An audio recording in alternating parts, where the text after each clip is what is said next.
하신 삼위 동질의 하나님, 저희는 무엇을 하고자 할 때 모든 논쟁의 유일한 판단 기준인 성경에 대해서 어떻게 생각하고 있습니까? 혹시 성경에 절대적인 지상권을 부여하는 것이 아니라 수많은 판단 기준 가운데 하나로서만 생각하고 있는 것은 아닙니까? 신앙의 자유가 있다는 것, 성경을 소유하고 있다는 것, 성경을 마음대로 볼 수 있다는 것이 얼마나 소중한 것인지 저희는 알지 못합니다. 시험과 고통을 당하는 이들에게 그 간절함이나 절실함이 무엇인지 저희들은 또한 알지 못합니다. 구원에 이르기 위해서 저에게 무엇을 믿어야 하고 어떤 행동을 해야 하는지에 대해서 하나님의 의지가 담겨있는 살아있는 말씀인 성경에 대해서 저희가 모르고 있기 때문에 그러합니다. 교회를 다니는 사람치고 성경이 어떤 의미인지 알지 못하는 사람은 없을 것이나 저희들은 그저 표상적으로만 알고 있습니다. 살아서 역사하는 성경은 만나보지 못했습니다. 저는 성경에 대해서 죽은 문자에 관한 것만 알기 때문에 생명력 없는 신앙생활을 하고 있으며 경건의 능력에 관한 것은 찾아볼 수 없습니다. 다른 사람에 대한 비판과 정죄는 있으나 저희 자신에 대한 진지한 살핌, 저희 영혼의 상태에 대한 심각한 염려는 전혀 없습니다. 어린아이처럼 순전한 마음으로 하나님의 말씀을 받아야 하건만, 어린아이처럼 단순하게 순종해야 하건만 그렇게 하지 않고 있습니다. 아무리 어미로운 하나님의 말씀이라 할지라도 따지고 선별하고 마치 사두개인처럼 저희 마음에 합당한 말씀만 취사 선택하고 있습니다. 하나님의 뜻이 무엇인지 이것이 그러한가 하나님의 말씀을 붙들고 씨름도 없고 마음이 가난해지고 갈급해서 은혜를 부어달라고 간절히 기도하는 것도 없고 말씀의 소중함으로 받는 그 심정도 없습니다. 어떤 사람은 같은 짐을 지고 같은 궁핍함을 가지고 같은 비참함을 가지고 하나님을 더욱 붙드는 사람이 있는가 하면은 어떤 사람은 같은 문제를 가지고 같은 상황에서 하나님으로부터 멀어지는 사람이 있습니다. 어떤 사람은 심판하신 하나님을 무시하고 세상을 향해서 나아가는 반면에 어떤 사람은 같은 어려움 속에서도 세상을 버리고 오히려 하나님께 나오는 사람이 있습니다. 살아있는 신앙을 갖기 위해서 저에게 필요한 것이 무엇입니까? 하나님과 교제가 없는 이유는 또한 무엇입니까? 용기를 내지 못함도 아니요, 위로를 받지 못함도 아닐 것입니다. 저희는 이것도 아니고 저것도 아닌 저희의 이런 신앙의 양태를 치료하신 하나님의 은혜에 전적으로 의존해야만 하는 사람들입니다. 저희에게 말씀이 들려지게 하여 주시옵소서. 그 말씀이 저희 심령을 강하게 때려서 저희 자신의 신앙 양태에 대해서 회개하는 역사가 있게 하여 주시옵고 주께로 하루속히 돌이키게 하여 주시옵소서. 말씀이 풍부하게 주어지나 그 어떤 말씀도 심정에 담지 못하고 모두 버리는 저희를 불쌍히 여겨 주시어서 이 교회가 살아있는 교회가 되게 하여 주시옵소서. 죽은 교회, 죽은 신앙이라서 더 이상 짜고 짜내도 나올 수 없는 은혜가 있다면 저희들을 불쌍히 여겨 주시어서 하나님의 심판받는 교회라 여김을 받지 않도록 더 많은 은혜를 부어 주시옵소서. 아직은 저희 몸과 영혼이 분리되지 아니하사오니 저희가 하나님의 심판대 앞에 서서 영원한 죽음의 판결을 받기 이전에 저희와 이 교회를 구원하여 주시옵소서. 박해의 골짜기를 지나는 성도의 모습은 어떤 모습인지, 하나님 나라에 들어가려 하는 하나님의 백성들은 어떤 환난을 거쳐야 하는지, 이 세상에 사는 환난과 고통의 종류들은 어떤 것들이 있는지, 그것을 어떻게 이기는지, 어떻게 참된 신앙의 삶을 살게 되는지 알려주시어서 각자 자기 소견대로 사는 그런 신앙인들은 버리게 하여 주시옵소서. 생명의 말씀이신 예수 그리스도의 이름으로 기도합니다. 아멘. 하나님께서 우리에게 주시는 말씀은 사도행전 26장 28절의 말씀입니다. 하나님의 말씀을 봉독합니다. 하나님의 말씀을 경청하십시오. 아그리빠가 바울에게 이르되 내가 적은 말로 나를 권하여 그리스도인이 되게 하려 하는도다. 아멘. 자신이 유사 그리스도인인지 참된 그리스도인인지 어떻게 알 수 있습니까? 이것을 분별하는 8가지 시금석이 있습니다. 첫 번째 시금석은 내가 복음적인 입장에서 그리스도와 친밀한지 아닌지를 보면은 내 신앙을 알 수 있습니다. 두 번째 시금석은 내가 행하고 있는 것의 으뜸이 은혜인지, 은혜 위에 놓였는지 아닌지를 보면은 알 수 있습니다.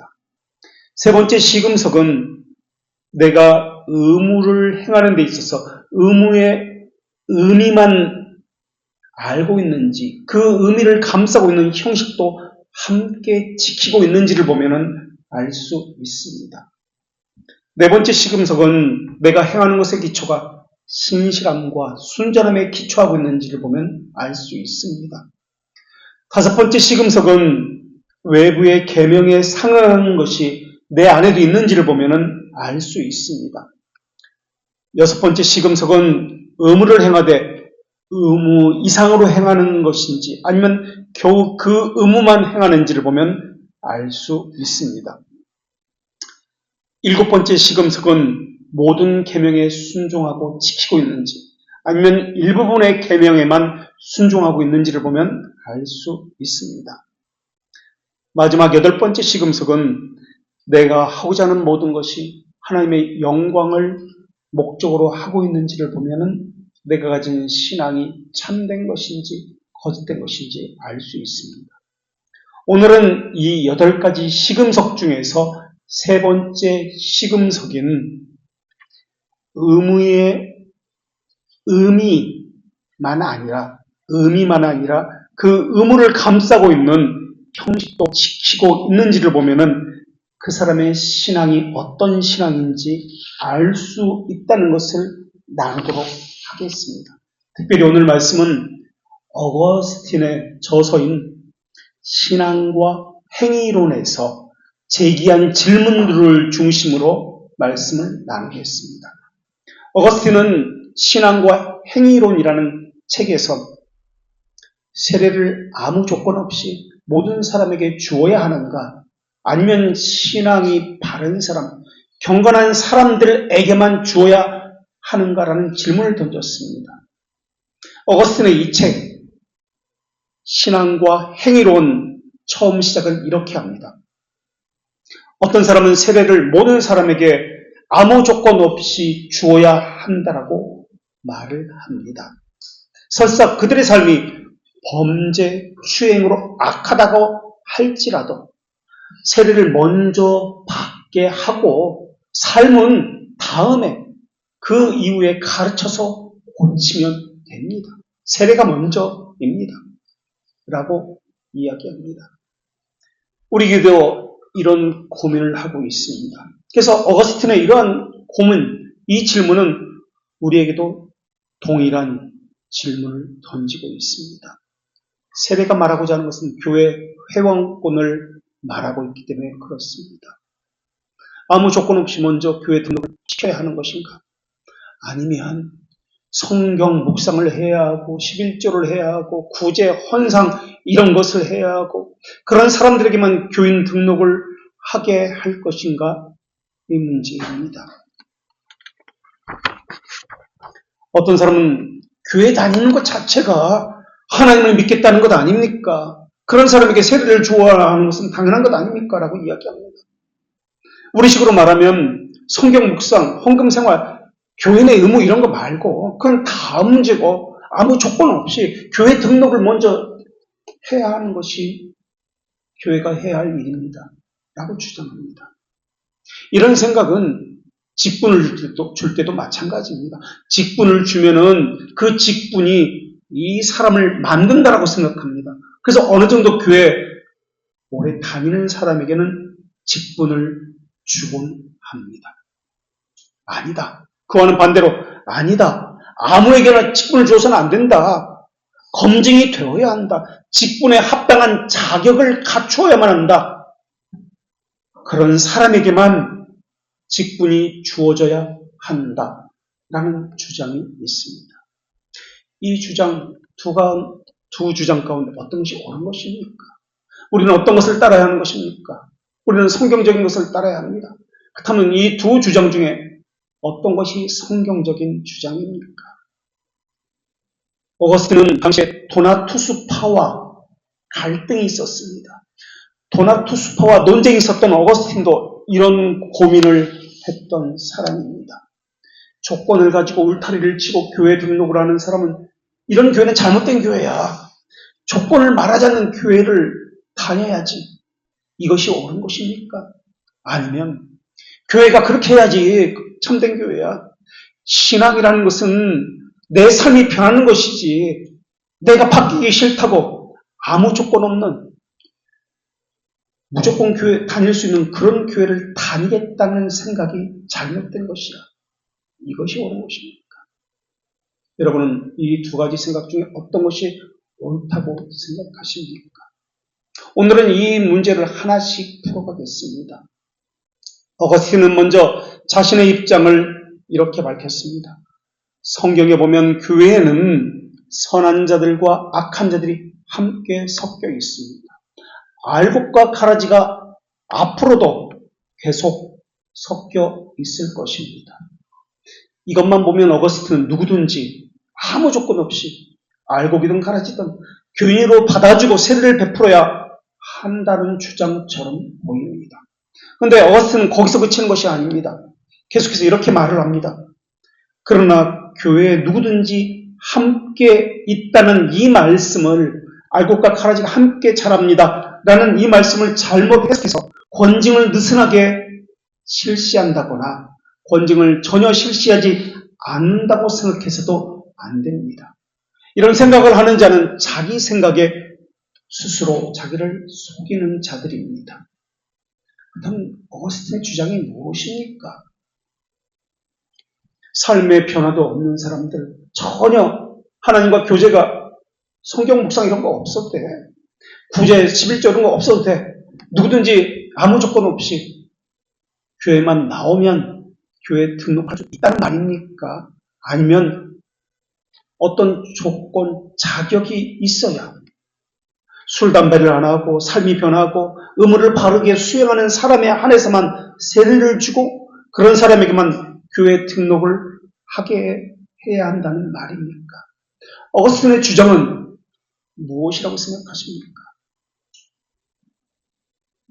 민수기 25장에 보면은 이스라엘 백성이 모압 여인들과 음행하는 장면이 나오고 모세는 그들을 죽입니다.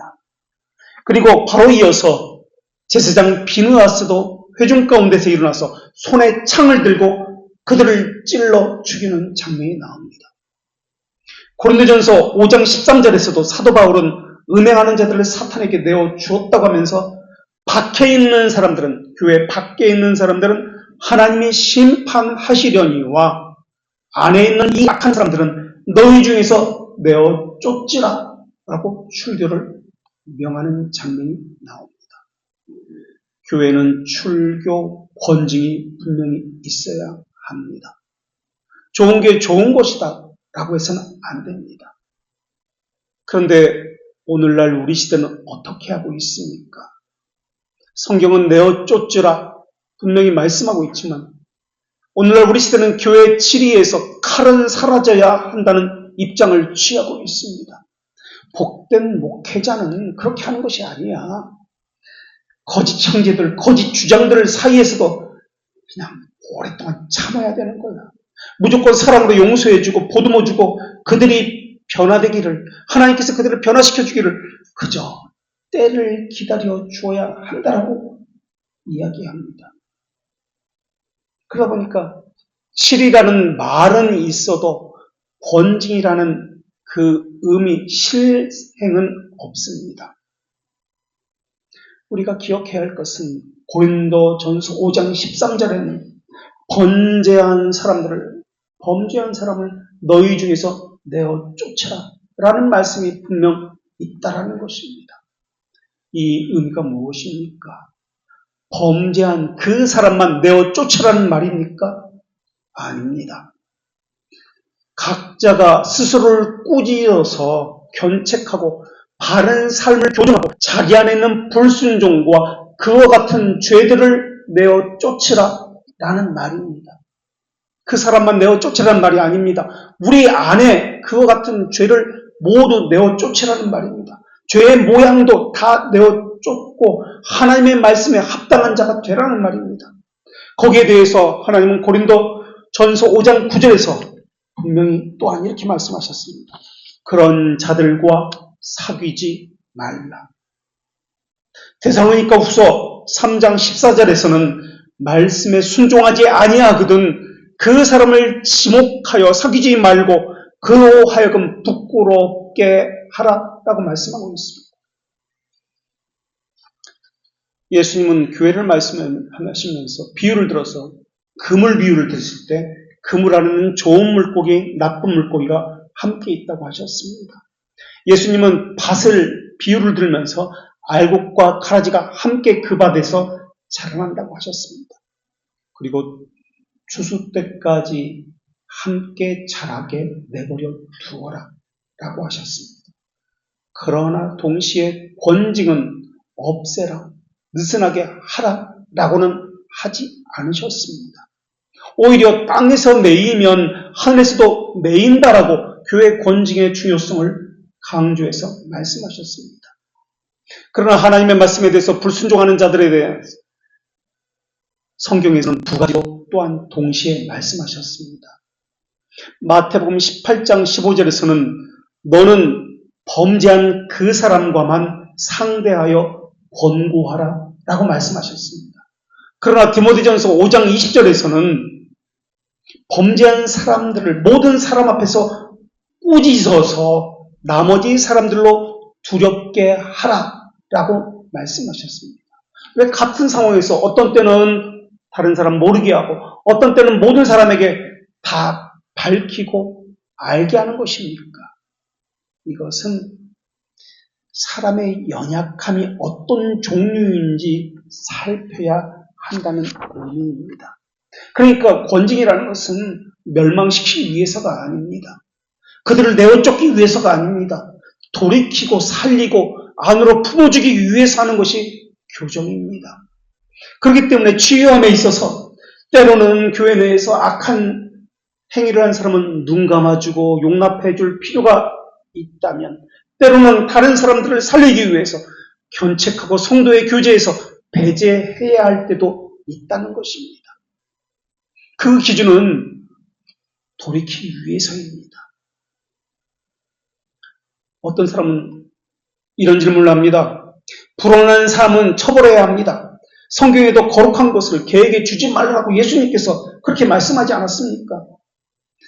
문제를 일으키는 자나 교회 질서에 불순종하는 자는 이방인처럼 취급해서 교회에서 내어 쫓아야 합니다. 이런 주장에 대해서 어거스틴은 또 이렇게 이야기합니다. 어떤 사람들은 성급하게 가라지를 자기가 뽑으려고 합니다.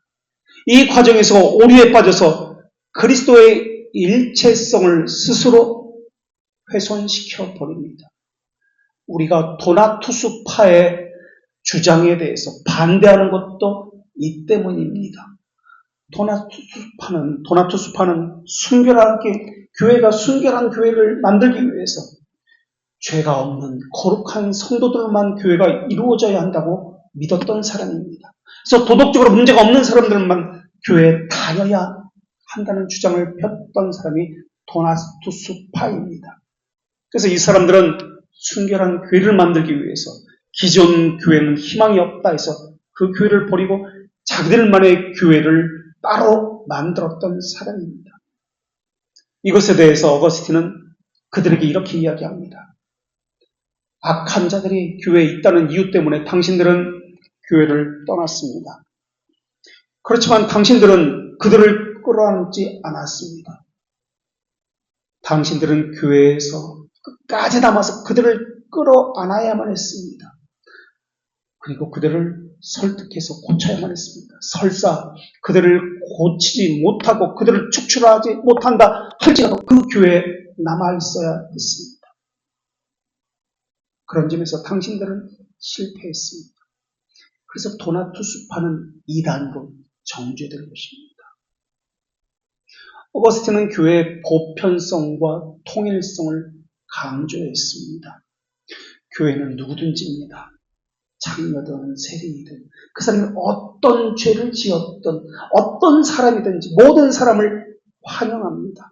포용하는 성격을 가지고 있어야 합니다. 모든 경계를 무너뜨려야 한다는 보편성의 입장을 가지고 있는 것이 어거스틴의 입장이고 성경의 예수님의 가르침입니다. 이 땅에 있는 교회에 알곡과 가라지가 함께 섞여 있습니다. 이것을 알곡과 가라지가 함께 섞여 있다라는 이 말을 신학적으로 혼합된 몸이라는 용어를 씁니다. 혼합된 몸. 우리가 알고 있는 몸, 코르푸스, 페르미시툼, 라틴어로 코르푸스 페르미시툼이라고 합니다. 혼합된 몸. 혼합된 몸 교리. 어떤 죄인이든 받아줘야 합니다. 어떤 죄인이든 우리와 함께 있어야 합니다. 궁극적인 심판은 사람이 아니라 하나님께서 하신다는 입장이 바로 이 혼합된 몸 교리입니다. 이 말의 의미는 교인들의 구성원들이 은혜와 죄의 용서에 대한 이 개념을 가지고 이것을 행해야 한다는 것을 전제로 하는 말입니다. 그래서 어거스틴은 순수한 교회, 거룩하고 죄 없는 교회를 만들기 위해서 그 조건에 맞지 않는 사람들을 축출하려고 했던 도나투스파를 배격했고 초대교회도 이들을 이단이라고 정죄했던 것입니다. 그런데 어거스틴은 보편성만 말한 것이 아닙니다. 그런데도 불구하고 어거스틴은 하나의 일치성, 통일성, 일치성을 함께 이야기했습니다. 알곡과 가라지가 함께 있습니다. 경건한 사람과 불순종하는 사람이 함께 있습니다. 그런데도 불구하고 교회는 일치성, 단일성, 통일성을 가지고 있어야 합니다. 라는 것이 어거스틴의 입장입니다. 이 일치성은 단순히 행정적인, 조직적인 일치성을 말하고 있지 않습니다. 영적인 것입니다. 그리스도와 연합을 전제로 한 공통된 하나의 믿음, 동일한 믿음이죠. 하나의 교리, 성내전에서 하나 된 그리스도의 몸으로서의 교회를 이야기합니다. 이 어거스틴의 입장이 우리 신앙 고백을 할 때 그대로 드러납니다. 우리는 하나의 거룩하고 보편적이며 사도적인 교회를 믿습니다. 할 때 반영되었습니다. 교회는 경건한 자와 불경건한 자, 불순종하는 자와 순종하는 자가 함께 섞여 있기 때문에 하나님 우리에게 인내의 계명도 함께 주셨고 죄들의 용서에 대한 기도문도 알려주셨습니다. 그러나 이것만이 있는 것이 아닙니다. 동시에 예수 그리스도와 연합된, 그러니까 죄를 버리는 것, 삶이 바뀌는 것, 이런 거룩성과 일치성도 함께 있어야 된다는 것을 말씀해 주셨습니다. 그래서 우리는 신앙 고백에서 교회는 일치성, 하나의 거룩성, 거룩하고 보편성, 그리고 사도성을 우리는 고백하고 있습니다. 그렇다면 질문이 있습니다. 교회는 항상 알곡과 가라지가 함께 있다고 말씀하셨습니다. 이것이 하나님의 뜻이라고 했습니다. 그렇다면 교회는 권정을 시행할 필요가 없지 않습니까? 이 두 부류는 항상 앞으로도 교회에 있을 것입니다. 이것이 하나님의 뜻입니다. 그럼 권직이 무슨 소용이 있습니까? 그런 상황에서 가라지는 항상 있는데 이게 하나님의 뜻인데 그렇다면 목사는 해야 할 것과 하지 말아야 할 것에 대해서 설교만 하면 됩니다. 불순종하든지 말든지 그건 목사가 신경 쓸 이유가 없지 않습니까? 그게 하나님의 뜻이고 교회이기 때문에 그렇습니다. 이런 질문에 대해서 어거스틴은 알곡과 가라지가 교회에 항상 함께 있지만은 교회는 성경에 있는 두 방향을 모두 적용해야 한다는 입장을 취하고 있습니다. 한편으로는 교회의 평화를 위해서 교회 안에 개들을 용납하되 불순종하는 자들을 용납하되 다른 한편으로는 교회의 평화를 저해하는 자들을 제거해내야 합니다. 개들에게는 거룩한 것을 주지 말아야 합니다.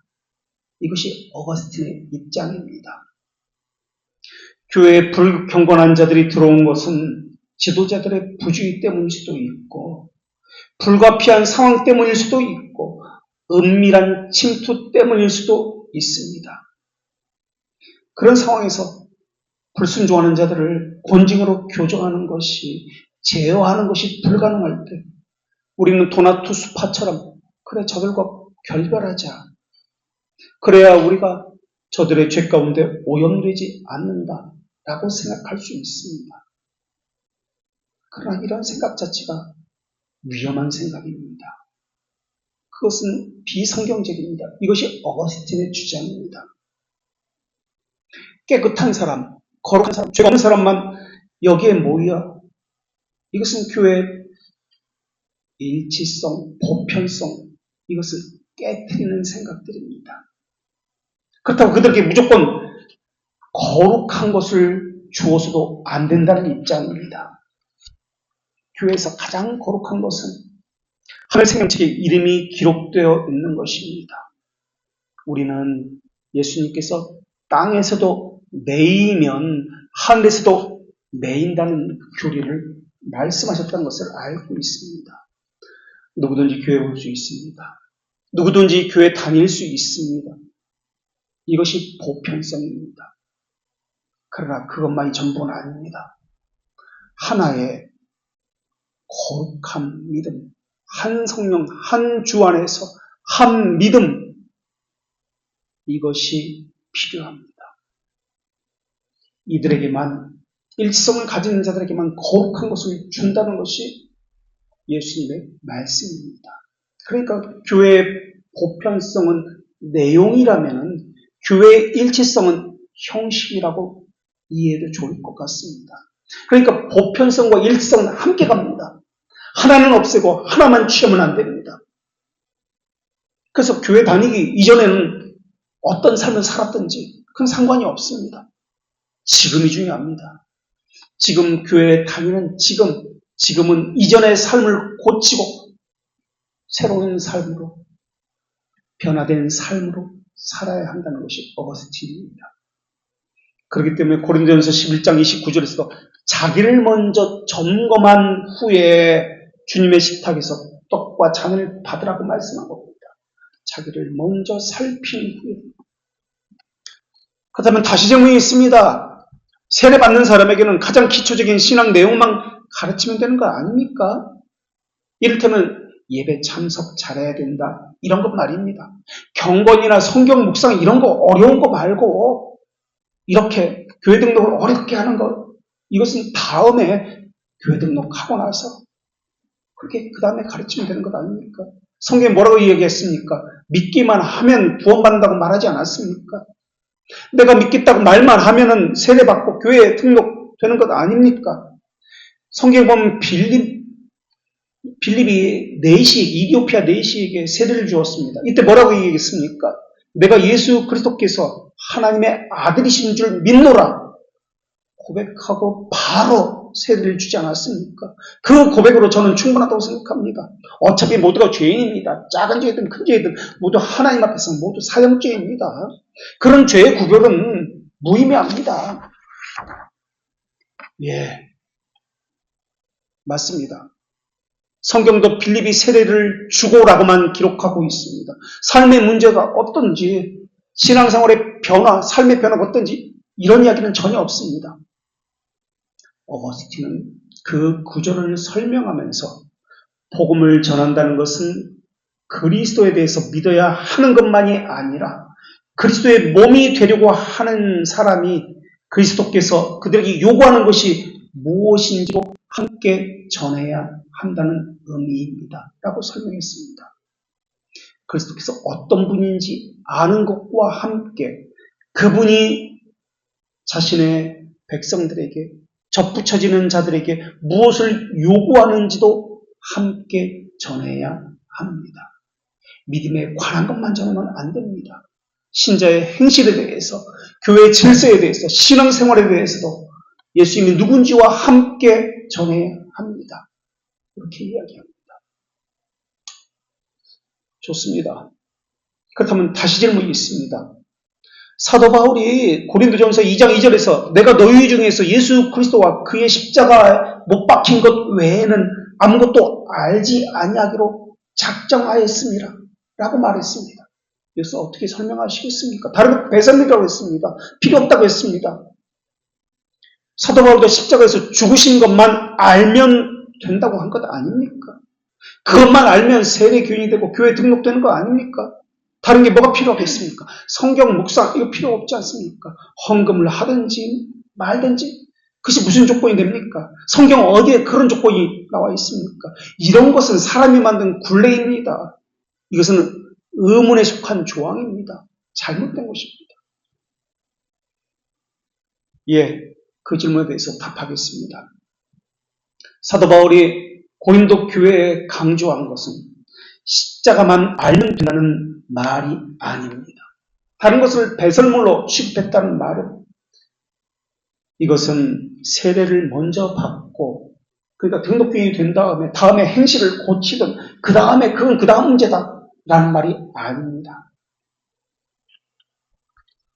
그것이 사실이라면 삶을 고치든 말든 등록교인이 되는 것이 먼저라면 세례를 받는 것이 먼저라면 사도 바울은 그 다음에서 우리 옛사람이 예수와 함께 십자가에 못 박힌 것은 죄의 몸을 멸하며 다시는 우리가 죄에게 종노릇하지 아니하게 하려 함이라 라는 말씀은 해서는 안 됩니다.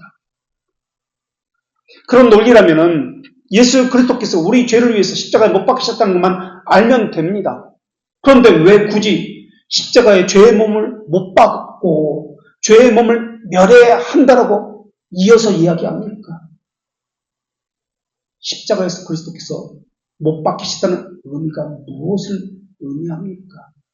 그냥 믿는 것은 예수님 십자가에 못 박히셨다. 그것만 알면 된다는 뜻입니까? 아닙니다. 그것이 말하고자 하는 진정한 의미가 있습니다. 진의. 우리는 표징된 것이라고 배웠습니다. 그것은 무엇입니까? 우리도 그리스도와 함께 못 박혔다는 뜻입니다. 죄를 십자가에 못 박고 죽였다. 죽이는 삶을 산다라는 말입니다. 만약에 그저 십자가만 알면 된다라는 말이 맞다면 문자적으로 십자가를 그렇게 해석한다면 갈라디아서 6장 10절에서 내게는 우리 주 예수 그리스도의 십자가 외에는 결코 자랑할 것이 없으니 요까지만 말하면 됩니다. 그런데 바울은 거기서 말을 그치지 않습니다. 십자가 외에는 결코 자랑할 것이 없으니 그 이후에 그리스도로 말미암아 세상이 나에 대해서 십자가에 못 박고 내가 또한 세상에 대해서 그러하니라 라고 했습니다. 왜 십자가를 자랑한다고 했습니까? 정과 욕심을 십자가에 왜 못 박았다고 합니까? 십자가를 자랑한다는 이 말의 의미가 무엇입니까? 정말 문자 그대로 십자가만 자랑하고 십자가만 안다는 뜻입니까? 아닙니다. 세상에 대해서 자기 고집을 자기 안에 부패한 욕망과 본성 불순종을 철저히 제어하는 삶을 산다는 말입니다. 예수 그리스도의 지체로서 교회에 접붙여진 사람은 죄 짓는 것을 그치는 삶을 산다는 말입니다. 질서의 하나님이십니다. 질서의 하나님이라는 그 말씀을 따라 교회의 질서를 따라서 살겠다라는 말이 세례고 교회 등록입니다. 베드로전서 4장 2절에서도 그 후로는 다시 사람의 정욕을 쫓지 아니하고 오직 하나님의 뜻을 쫓아 육체의 남은 때를 살게 하려 합니다. 세례 이후의 삶, 육체의 남은 때를 하나님의 말씀을 따라 살게 하려 함이라고 분명히 말씀하고 있습니다. 그 후가 언제입니까? 세례입니다. 교인 등록입니다. 그 이유는 십자가의 정과 욕심을 못 받고 사는 것을 이야기합니다. 오직 하나님의 뜻을 쫓아 사는 것. 이 상징적인 행위가 세례 의식이고 세례가 교회 가입, 회원권 가입입니다. 등록교육이 된다는 말은 육체의 본능대로 살지 않겠다는 말입니다. 하나님의 교회를 통해서 명시하는 하나님의 말씀대로 살겠다는 하나님 앞에서의 서약식입니다. 교회 훈련을 통해서, 교회를 통해서 훈련하는 방식을 따라서 순종하면서 살겠다는 서약이 세례입니다. 세례가 교회 등록입니다. 교회 회원권에 가입하겠다는 것입니다. 하나님은 요한 1서 4장 20절에서도 이렇게 말씀하셨는데 그 형제를 사랑하지 아니하는 자는 보지 못하는 하나님을 사랑할 수 없느니라라고 했습니다. 가시적인 것을 가지고 하나님은 비가시적인 것을 그렇게 말씀하십니다. 가시적으로 주어진 하나님의 질서, 계명을 교회를 통해서 질서, 계명을 지킨 것으로 하나님의 사랑이 확인되어집니다. 하나님 사랑과 이웃 사랑은 함께 가듯이 내용과 형식은 함께 갑니다. 형식은 버리고 그 의미만 되찾겠다. 이것은 그 형식도 내용도 다 버리겠다는 말입니다. 하나님은 하늘에 신령한 것을 가시적인 형식에 담아서 이 땅에 있는 우리에게 보내주셨습니다. 교회를 통해서 그 가시적인 것을 통해 교회는 그 가시적인 것을 통해서 해석을 해주고 그 가시적 넘어 있는 하나님의 신령한 그 진의를 표징된 것을 붙잡게 하십니다. 그 대표적인 것이 가시적인 빵과 포도주를 먹고 마시는 성찬입니다.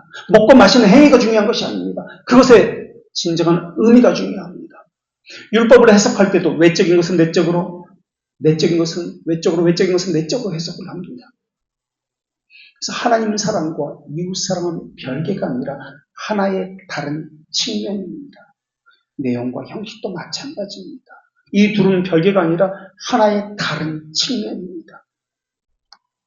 그래서 우리 교회가 하나님의 말씀에 접붙여진 객관적인 검증된 사람만 교인으로 받는 것도 이와 같이 이치입니다. 모두가 언제든지 올 수 있습니다. 그러나 회원권은 다릅니다. 물론 성경 묵상을 안 한다고 해서 헌상의 의무를 안 한다고 해서 그 사람이 구원 못 받았다. 이렇게 말해서는 안 됩니다. 그러니까 최소한 그런 사람은 신앙의 초보에 머무는 사람이거나 아니면 신앙이 전혀 없는 유사 그리스도인이 분명합니다. 사람이 처음 교회 다닐 때 걸려 넘어지는 것이 있습니다. 왜 자꾸 11조를 이야기해? 왜 헌금하라고 이야기해? 왜 자꾸 교회 빠지지 말라고 이야기해? 정말 싫어. 이런 가장 기초적인 문제에 걸려 넘어집니다. 왜 이것을 강조합니까? 이것의 문제는 11조 하라 말라 그 문제 아닙니다. 주일 성수하러 빠지고 말라 이런 문제 아닙니다. 문제적인 것입니다. 주인이 누구냐의 문제입니다. 나의 물질의 주인, 시간의 주인, 나의 삶의 주인이 누구냐? 이것의 문제입니다. 이것에 대해서 다음 기회에 자세히 설명할 기회가 있을 것입니다. 그런데 어느 정도 신앙의 열리 따지면 주일 성수 이것은 시험거리가 아니에요. 11조 헌금하는 건 시험거리가 아닙니다. 당연하기 때문에 그렇습니다. 설명을 해줄 이유도 없습니다. 당연하기 때문에 그렇습니다. 그런데 어떤 사람들은 그렇지 않습니다. 이렇게 주일 성수 강조하는 교회는 자유가 없어. 못 다니겠어. 왜 이렇게 율법적이야? 어떤 사람에게는 이것이 교회를 다니냐 마느냐의 고민거리가 됩니다. 교리 시간을 1시간 하느냐 2시간 하는 문제도 마찬가지 문제입니다. 어떤 사람은 처음 우리 교회에 처음 왔을 때 오후에 무슨 교리 공부 시간을 2시간이나 해요? 징그러. 오후에 우리가 50분씩 2번 합니다. 한 번은 신앙고백서와 교리문답서를 공부하고 10분 쉬고 그 다음 시간은 교회서를 공부합니다. 너무 힘들어. 어떤 사람이 그런 교회 다니겠어? 한 번 와보고는 다시는 오지 않는 사람들이 많이 있었습니다. 그런 사람에게는 그것이 교회를 다닐 수 없는 문제가 되지만 반대로 어떤 사람에게는 그것 때문에 하나님 말씀 배우는 것이 좋기 때문에 하나님을 알아가는 것이 너무나 좋기 때문에 그것이 교회를 다니는 기쁨이 됩니다. 하나님 말씀을 더 많이 배울 수 있기 때문에 그렇습니다. 거기다가 교회사와 교리문답은 서로 분리시킬 수 없는 것이기 때문에 그렇습니다. 그러니까 문제는 교리 공부를 2시간 하는 데 있는 것이 아닙니다. 자기 자신의 신앙의 양태에 달려있는 것입니다. 그래서 자신의 신앙의 양태에 따라서 같은 말씀을 들어도 어떤 사람은 행복해하지만 어떤 사람은 지겨워하고 고통스러워하고 이 자리를 벗어나고자 몸부림을 칩니다. 그것은 알겠습니다. 그렇다면 다시 의문사항이 있습니다. 고린도전서 10장 1절에 보면은 이스라엘 백성이 출애굽하는 장면이 나옵니다. 홍해를 건넌 것을 세례를 받은 예표라고 말씀하고 있습니다. 거기에 보면은 출애굽기도 그렇고 바다를 건넜다는 것만 있습니다. 우리는 분명 교회를 다닙니다. 그것은 충분한 거 아닙니까? 왜 다른 것을 요구합니까? 다른 교회도 그런 것을 조건으로 교회 등록을 말하지 않습니다. 그저 4주만 부절에 나오면, 아니 어떤 교회는 4주도 필요 없습니다. 한 주만 나와도 교회 등록을 할 수 있습니다. 오거스틴은 그런 질문을 한 사람에게 이렇게 대답합니다. 그렇다면 왜 우리가 세례를 받고자 하는 수세자들에게 신경을 가르치고 교리문답서를 가르쳐주면서 그것을 외우라고 합니까? 외우라고 한다는 의미가 무엇입니까? 외우면 된다는 말입니까? 아니면 그것을 지켜 행하라는 말입니까? 초대교회도 보면은 신앙고백서와 교리문답서가 있었습니다. 교리문답 공부가 있었습니다. 그래서 세례를 받고자 하는 자들에게 이것을 가르쳤고 외우게 했습니다. 그런 신앙 정통을 따라 우리도 공부하고 있습니다. 그래서 세례자 교육이라고 이야기합니다. 세례가 주기 전에, 그러니까 교인 등록이 되기 전에 하는 것입니다. 그렇다면 다시 질문이 있습니다. 성경은 그렇게 말하지 않습니다. 성경은 바다 홍해를 걷는 것을 세례라고 분명히 말씀합니다. 홍해를 건넌 이후에, 그러니까 세례를 받은 이 사람들에게 나중에 시내산에서 율법을 주었습니다. 이것을 어떻게 설명하시겠습니까? 세례를 먼저 주고 나중에 율법 주는 거 아닙니까? 시내산에서 율법을 받은 것처럼 세례가 먼저 있습니다. 무조건 세례를 줘야 합니다. 등록교인이 돼야 합니다. 신앙생활을 어떻게 하라는 것은 나중에 시내산에서 주었습니다. 이것이 성경의 가르침입니다. 그래서 성경에서 너희가 회개하여 각각 예수 그리스도의 이름으로 세례를 받고 죄사함을 얻으라 라고 말씀했습니다. 이것에 대해서 설명해 주십시오. 그 질문에 대해서 설명드리겠습니다. 히브리서를 제작한 시기는 박해 이야기가 나옵니다. 그리고 히브리서 10장 1절 등에서 보면 성전이 있다는 것을 이야기합니다. 제사 이야기가 나옵니다. 그런 점으로 미루어 봐서 히브리서가 제작된 시기는 성전 파괴 이전인 서기 70년 이전으로 봅니다.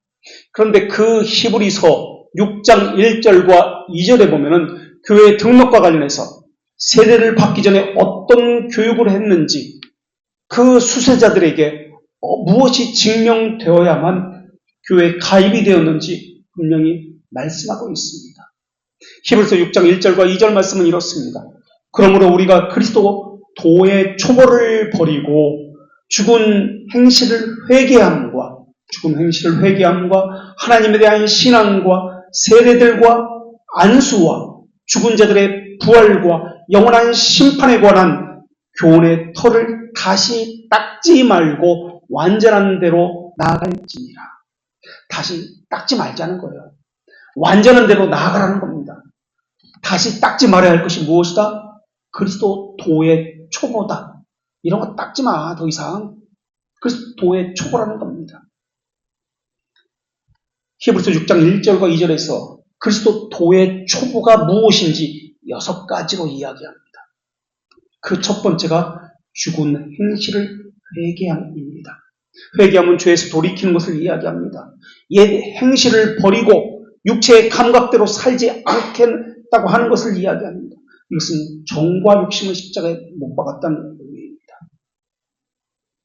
세상의 만몬을 버리고 그리스도를 주로 삼겠다는 것입니다. 그 대표적인 규율이 십자가 11조와 구제입니다. 두 번째 초보는 하나님에 대한 신앙입니다. 하나님이 어떤 분이며 어떤 일을 하셨는지에 대한 이것이 하나님을 믿는 가장 기초적인 믿음의 내용입니다. 세 번째 초보는 세례를 이야기합니다. 세례가 말하고자 하는 것은 씻음입니다. 죄들의 씻음과 관련해서 그리스도와 연합을 말하는 기초적인 교리가 세례입니다. 네 번째 초보는 안수입니다.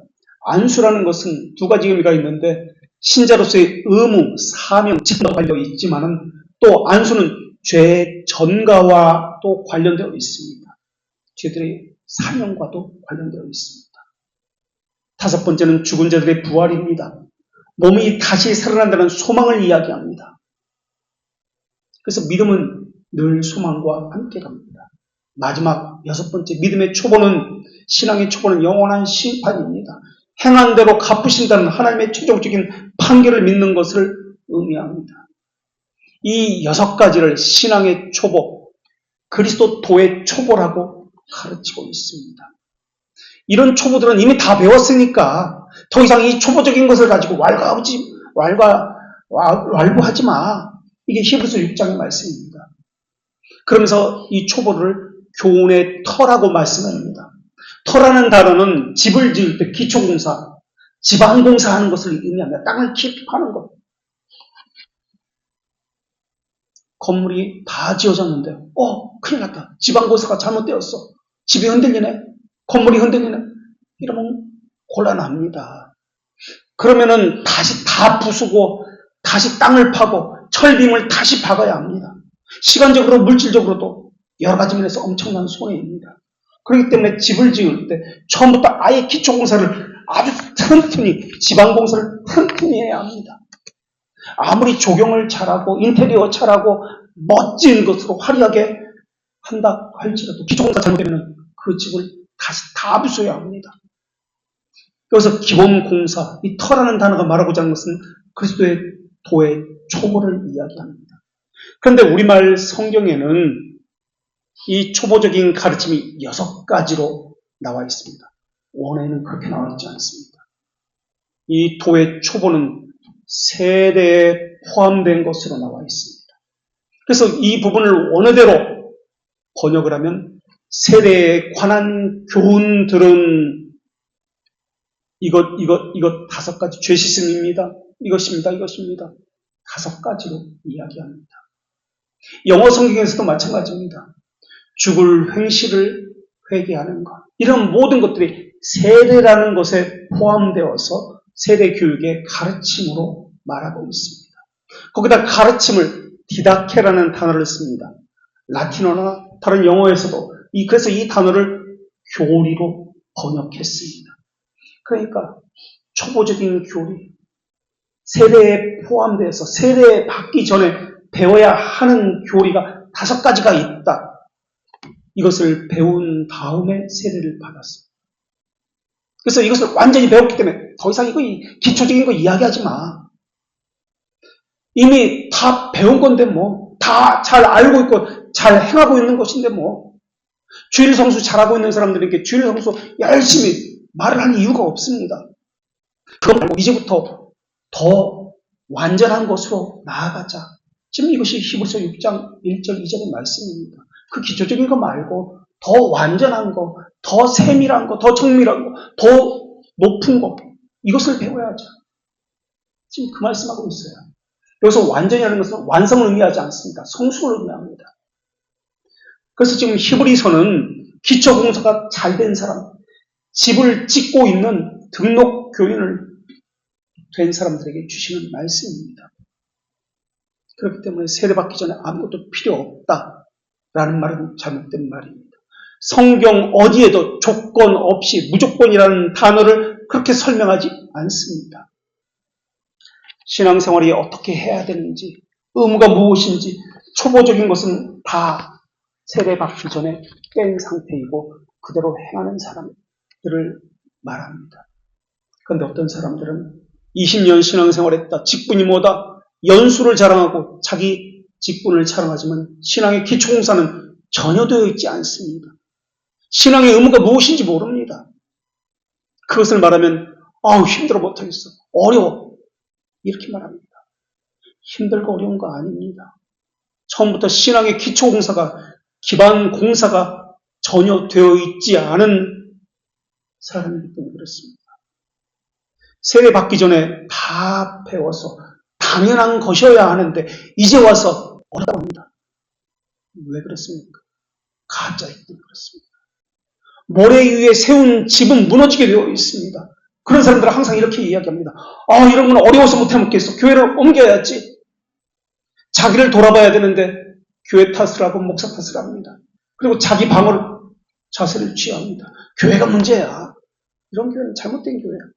하나님께서 그런 사람들을 어떻게 생각하시는지 자신을 돌아봐야 합니다. 이런 사람은 성경을 통해서 자기를 보지 않습니다. 자기 기분이, 자기 감정이, 자기가 하고자 하는 욕망과 편안함이 기준입니다. 그것이 주님입니다.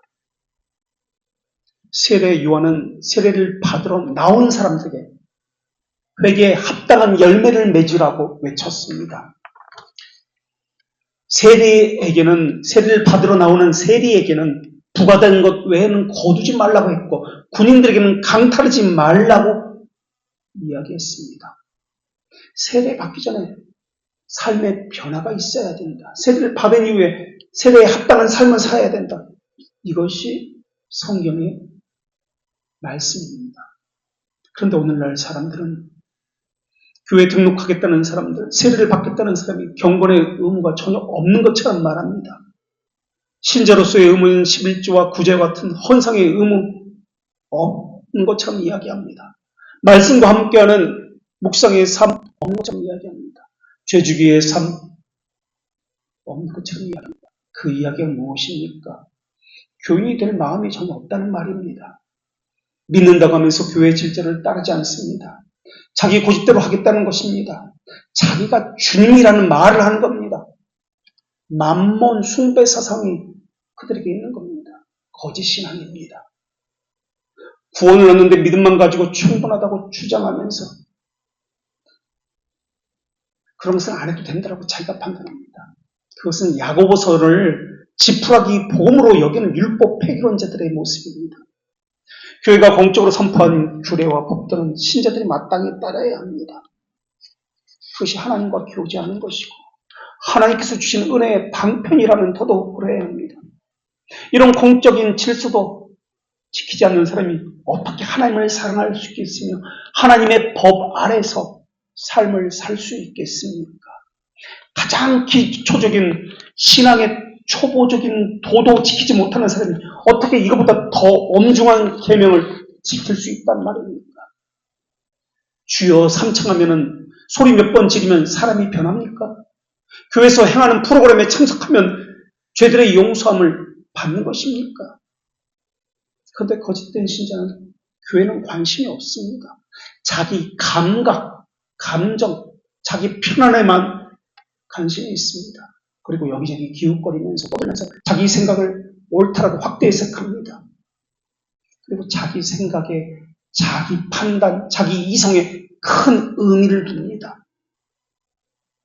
히브리서 6장 2절의 말씀처럼 하나님을 향해서 계속 더 높이, 더 멀리 나아가야 하는데 하나님을 향해서는 움직이지 않습니다. 자기 생각에, 자기 감정, 자기 본능의 요구에만 더 깊이, 더 높이 이것에만 더 파고들어서 더 나아갑니다. 성경 읽기와 묵상, 11조와 9제와 선교와 같은 헌상의 삶, 자기를 부인하는 삶, 새로운 피조물로서 하나님의 시각으로 자기를 살피는 삶은 신자로서의 의무입니다. 세례를 받기 전에 몸에 배게 해야 하는 그리스도도의 초보입니다. 이것이 부당하다고 하지 못하겠다고 한다면 그리스도임을 부인하는 것입니다.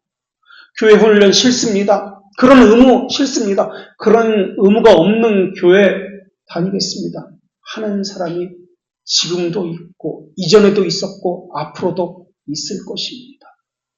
그들은 늘 이렇게 이야기합니다. 왜 자꾸 숨도 못 쉬게 억제입니까? 왜 쇠사슬로 내 몸을 꽁꽁 묶습니까? 왜 율법을 강요합니까? 말도 되지 않는 것들을 왜 강요합니까? 왜 이것이 강요입니까? 왜 이것이 말도 되지 않는 것입니까? 이게 하나님의 명령 아닙니까? 우리의 신앙 고백서에서 우리가 이미 배우고 가르치고 있는 것 아닙니까? 거기에 대해서 장로교 헌법이 명시하고 있는 교인의 의무사항 아닙니까?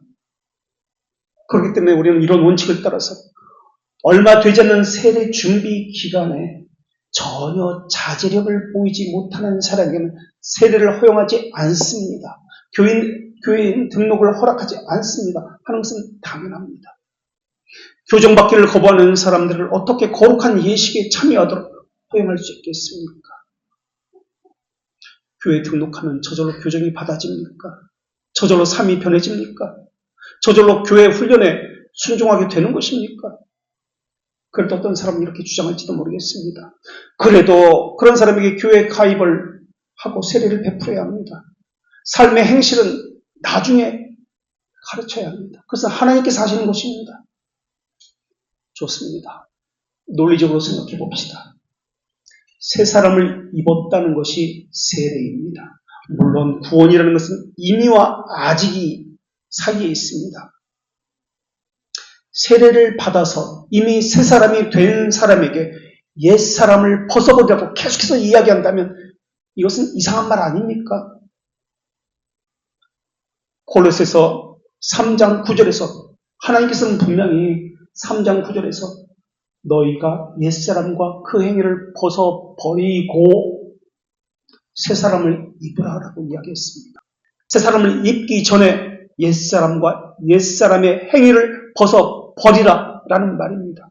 새사람을 입는 것이 먼저 아닙니다. 옛사람의 행위를 벗는 것이 먼저입니다. 그것이 세례의 의미 아닙니까? 갈라디아서 3장 27절에서도 누군지 그리스도와 합하여 세례를 받은 자는 그리스도로 옷 입었느니라 라고 말씀하고 있습니다. 그리스도로 옷 입었다. 그 세례를 새 사람의 옷을 입은 것, 새 사람의 입었다라고 그렇게 성경은 묘사합니다. 옛사람의 행위를 버린 사람으로서 앞으로 새 사람으로서 살겠습니다 하는 것이 세례의식입니다. 그것이 등록교인 서약식입니다. 그것을 우리는 언약식이라고 이야기합니다. 하나님 앞에서의 언약식. 성화라는 것은 옛사람의 모습 우리 안에서 계속 살아나려고 할 때 이것을 계속해서 제거하는 것. 새 사람으로서 계속 살겠다는 것이 삶으로 드러나는 것. 이것이 새 사람입니다. 그렇게 가르치는 것이 성경의 가르침이고 그것이 생명을 살리는 것이기 때문에 이것이 바른 신앙이고 바른 교회의 모습입니다. 그렇게 하지 않는 교회는 거짓 교회이고 사람들을 속여서 지옥문으로 인도하는 것입니다. 그런데 이런 개념이 전혀 없습니다. 그저 의식적으로만 세례만 받으면 무엇이 된 것처럼 생각합니다. 신앙은 엉망입니다. 얼마나 잘못된 신앙을 지금까지 살아왔는지 모릅니다. 그런데 그런 인식조차 없습니다. 기초공사가 잘못되었다는 인식이 없습니다. 그저 교회만 다니면 신앙생활이라고 생각합니다. 세례의 의미가 무엇인지 성천의 의미가 무엇인지 알려고 하지 않습니다. 그저 로마 카톨릭처럼 사요론으로 세례만 받으면 능력이 생겼다, 무엇이 되었다라고 얘기합니다. 정말 교회만 다니면 생명책에 이름이 올라가는 건 맞습니까? 저절로 삶도 교회만 다니면 변하는 건 맞습니까? 아닙니다. 절대 그렇지 않습니다. 부르시면은 복음적 부르심도 있습니다. 복음적 부르심은 구원받지 못한 자들의 부르심입니다.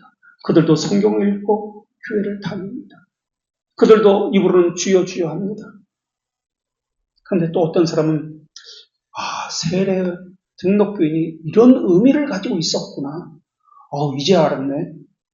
이제부터 열심히 해야지. 이런 생각을 하는 것이 아니라 그래서 목사들이 문제야. 왜 교회에서 그런 것을 안 알려줘? 이렇게 생각하는 사람이 있습니다. 자기가 거짓이기 때문에 그 거짓이 좋아 보여서 전혀 의심도 하지 아니하고 거짓에 속아서 그것을 진리라고 생각하고 살아온 것입니다. 그런데 그런 사람들이 저 사람 때문에 라고 생각합니다. 자기 때문이라고 생각하지 않습니다. 하와는 뱀에게 속아서 선악과를 아는 나무 열매를 먹었습니다. 그 나무 자체에 큰 능력이 있는 것처럼 생각하게 만들었습니다. 그런데 하나님은 하와를 지금 뱀만 혼낸 것이 아니었습니다. 거짓에 속은 하와도 천국에서 에덴 동산에서 내쫓았습니다. 그렇게 하는 것이 좋아 보이면 그렇게 행하십시오. 유사 그리스도인입니다. 그래서 우리 교회 같은 곳은 힘듭니다. 불편합니다. 그래서 자기 마음에 편한 것, 자기 양심을 찔리지 않는 그런 교회를 찾아가는 겁니다. 자기 육체의 타락한 본성에 어울리는 곳을 찾아가는 것뿐입니다. 그들은 항상 갈 때 이렇게 이야기합니다. 이 교회는 목사가 문제야. 이 교회는 거짓 교회야. 바른 교리가 없어서 라고 이야기합니다. 그리스도에게 접붙여진 사람은 하늘로부터 생명을 공급받아서 그리스도의 성품을 더 닮아가는 이러한 모습이 반드시 나타납니다. 세례받은 사람은 정과 욕심을 십자가에 못 박은 사람이기 때문에 새 사람의 새 옷을 입었기 때문에 하나님의 말씀을 기뻐하는 순종의 사람으로 바뀌어집니다. 훈련이 어렵고 쉽고의 문제가 아닙니다. 그 훈련이 하나님의 말씀에 근거한다면 이것이 중요합니다. 자기를 고집하지 않습니다. 그래서 그 사람이 무엇을 좋아하는지 보면 그 사람의 신앙이 무엇인지, 신앙인인지 철학자인지 알 수 있습니다. 하나님은 하나님의 자녀를 천국 백성에 합당하도록 이 땅에 교회를 세워서 그 교회 목회자를 세워서 그들을 훈련시킵니다. 그 훈련이 자기 몸에 안 맞을 수 있습니다. 우리 교회도 마찬가지입니다. 이 교회는 다수의 유사 그리스도를 필요로 하는 교회가 아닙니다. 진실로 하나님의 말씀을 사모하고 바르게 훈련받을 사람들을 필요로 하는 교회입니다. 그리스도와 함께 십자가에 죽기를 원하는 사람, 그리스도와 함께 부활하여서 죄에 대해서는 죽고 영에 대해서 살고자 하는 사람들이 이 교회의 등록교인이 될 수 있습니다. 물론 그 전에도 교회는 언제든지 나올 수 있습니다. 그리스도의 순종을 전가받았기 때문에 그런 교회는 검을, 불을, 교수대를 무서워하지 않습니다. 그리스도의 피 위에 세워진 교회는 믿음으로 진리를 증언하는 순교자들을 사랑할 뿐입니다. 오히려 자기 죽음으로 승리를 말할 뿐입니다. 믿음으로 의롭다함을 받은 말은, 이 받았다는 말은 신앙 고백만 한다는 말이 아닙니다. 만일 교회 가입을 위해서 경건도 필요 없고 교회가 요구하는 질서나 의무도 필요 없다면 말로만 하나님을 사랑한다고 말하면 됩니다. 사랑으로 역사하는 행위는 그들은 말을 하지 않을 것입니다. 성경은 사랑은 율법의 완성이라고 했습니다. 베드로도 삶과 행실의 거룩함을 권면했습니다. 야고보 사도는 행함이 없는 믿음은 죽은 믿음이라고 이야기했습니다. 베드로전서 3장 1절에서는 하나님은 선한 양심을 오직 하나님을 향하여 찾아가는 것이라고 했습니다. 선한 양심이 오직 하나님을 향하여 찾아갑니다. 오직이라는 것은 다른 것을 찾지 않는다는 뜻입니다. 마태복음 19장 17절에서도 예수님은 너희가 생명에 들어가려면 계명을 지키라 라고 말씀하셨습니다. 11조와 9조는 계명의 대표적인 것입니다. 11조를 안 해도 구원받습니다. 그러나 만몬을 숭배하면, 우상을 숭배하면 구원받지 못합니다. 11조를 한다 안 한다의 문제가 아닙니다. 만몬 숭배를 의미합니다. 귀신들도 나도 주를 믿는다고 떠버렸습니다. 귀신들도 믿지 않아서 멸망당한 것이 아니라 그들의 믿음과 그들의 행실이 일치하지 않아서입니다. 그들의 숭배자는 하나님이 아니라 그들의 압인 사단입니다. 물질의 신인 만몬을 숭배하면서 하나님을 숭배한다고 말해서는 안 됩니다. 믿음만 있어서는 안 됩니다. 사랑으로 역사하는 믿음이 함께 있어야 합니다. 바른 믿음을 가진 사람은 오직 주의 일을 염려하여 어찌하여 주를 기쁘게 할까 생각합니다. 이 말은 염려만 하고 행동을 하지 않는다는 말이 아닙니다. 그런데 어떤 사람들은 내가 하는 이것을 갖추는 것이 더 심한 문제다. 신앙의 의무는 나중이다라고 이야기합니다. 그렇다면 묻습니다.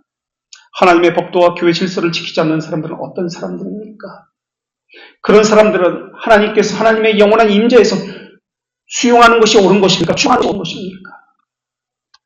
그리스도를 믿기만 하면 이라는 말만 가지고 교회의 질서를 따르지 아니하고 무시해도 그들을 천국으로 받아들이는 것이 옳은 것입니까? 그런 것입니까?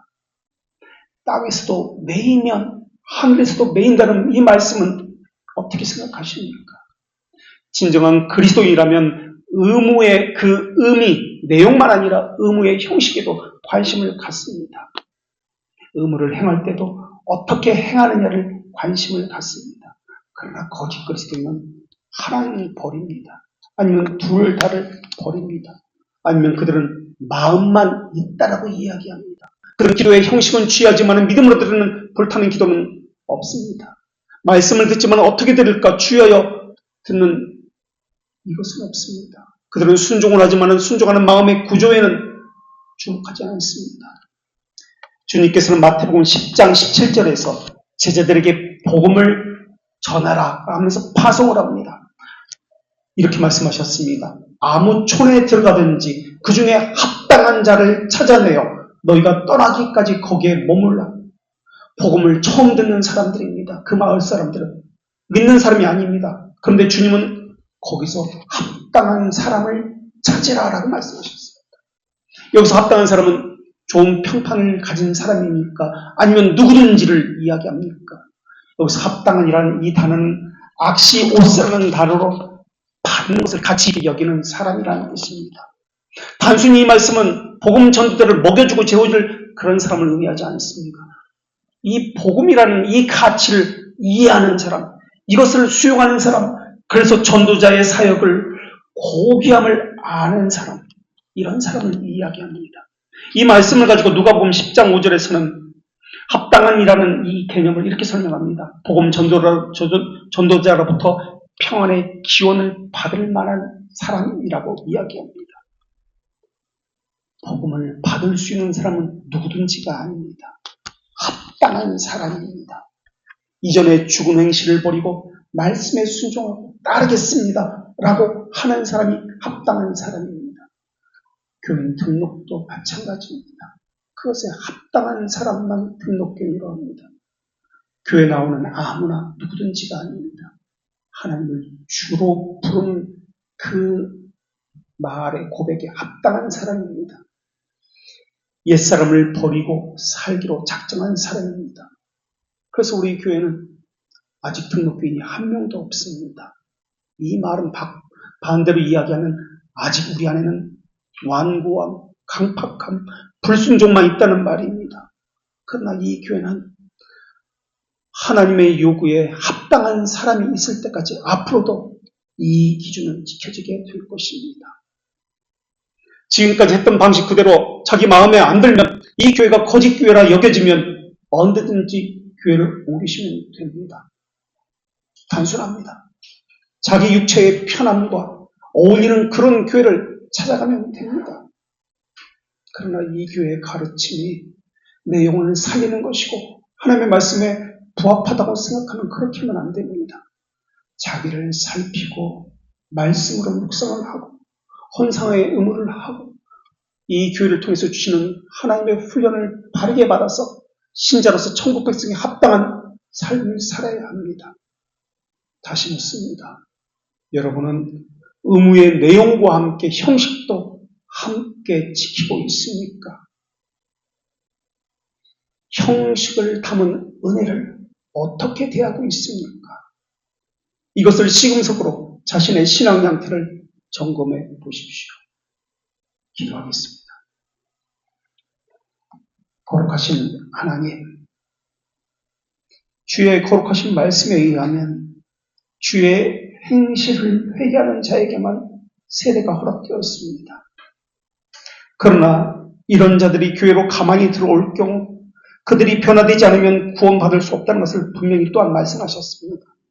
만약에 자고 있을 때 원수가 뿌린 가라지처럼 술 취하는 자들, 방종하는 자들, 하나님의 말씀과 교회 질서를 무시하는 자들, 재물과 음식을 지나치게 탐남하는 자들이 들어올 수 있습니다. 그리고 그 행위가 드러나지 않아서 교회가 그들을 알지 못했을 수도 있습니다. 그러나 계명이나 말씀 선포나 교리 교육을 통해서 제재할 수 있게 만드신 분이 하나님이십니다. 그것 때문에 교회에 권징을 두시고 십자가를 말씀하신 것이었는데 저희는 문자에만 갇혀있기 때문에 십자가의 값없이라고만 생각합니다.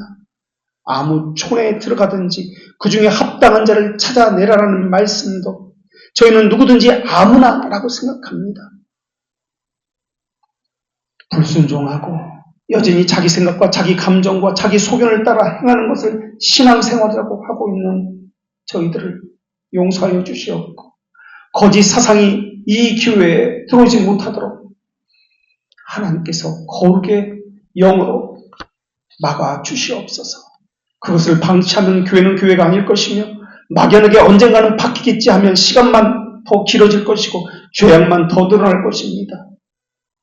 자기 실상을 바르게 알고 거짓 그리스도인으로 자신을 증명하든지 아니면 고집과 불순종을 꺾고 참된 세례를 받고 씻음을 받아서 교회를 통해서 주시는 훈련을 바르게 받는 자들로 증명되게 하여 주시옵소서.